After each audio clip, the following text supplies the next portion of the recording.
early morning catechism. As you probably know, we have been studying the Rosary during this month of October, and we've looked at the mysteries of the Rosary. We've looked at the joyful mysteries and the sorrowful mysteries of the Rosary, and today we're going to be looking at the glorious mysteries of the Rosary.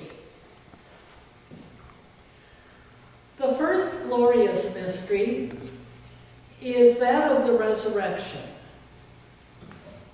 We have a picture here of the resurrection, the women coming to the tomb on Easter morning and finding it empty. What we have to realize is that the resurrection is the key event in the life of Jesus, the key event in all of the story of salvation. Without the resurrection, there would be no church. There would be no Christianity. And so the resurrection becomes the key point in proclaiming the story of Jesus. We always tell the story backwards. And another thing to remember is all four gospel accounts record the women coming to the tomb. And so women become the first evangelizers. They become key figures in the story of salvation. The second glorious mystery is the Ascension. I have a picture here, and I'm not too fond of it. It shows Jesus ascending and actually literally physically going up into the sky. That is the way Luke's Acts of the Apostles describes it. But the Ascension has a much deeper meaning.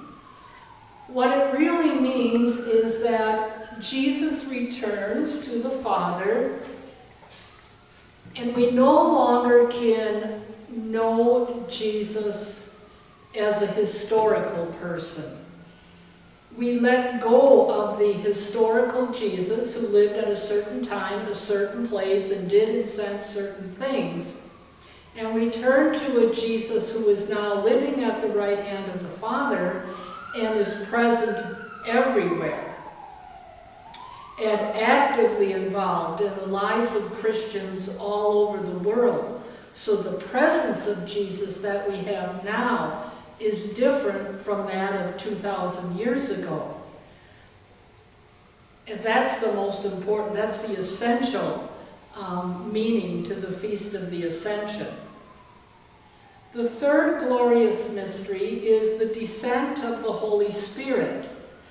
And isn't it interesting? I've looked all over for pictures of Pentecost and I can't find any, and yet Pentecost is the second most important feast of the church.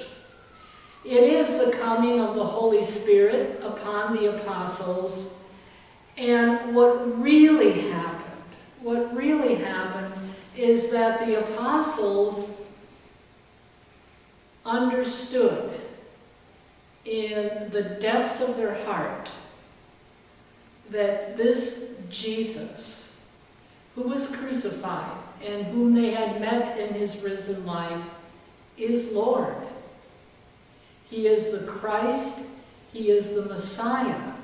And so inside of locked rooms, they are filled with that conviction, and all of a sudden the doors become unlocked and they go out into the streets of Jerusalem to proclaim the good news that Jesus is Lord. The last two mysteries, the last two glorious mysteries, pertain to Mary. First of all, the fourth mystery is her assumption into heaven. Mary was assumed body and soul into heaven. How did that belief come about? It really came about through legend. The story is that Mary died. They were going to bury her and they could not find her body. So they assumed that she had been assumed into heaven, body and soul. And of course, we believe in the Immaculate Conception, Mary being conceived without sin. It would only naturally follow then that her body and soul would go to heaven, that she would already have the glorified body that Jesus had in his resurrection. And the final mystery is that of the crowning of Mary as Queen of Heaven and Earth. And we might wonder why we refer to Mary as Queen. I have found out some interesting things. If you look at the Old Testament, when there was a king, his mother was referred to as the queen. And why? Because in those days, a man could have as many wives as he wanted to, so which one would be the queen? Instead, his mother became the queen, and she was the one to whom people went to ask for her to intercede to her son, who was the king. And so in the New Testament now, Mary becomes our mother, the one to whom we go, and we ask her to intercede to Jesus for us. This concludes the glorious mysteries of the Rosary. So we have studied the joyful, sorrowful, and glorious. A new set of mysteries was added, and we'll look at those next time.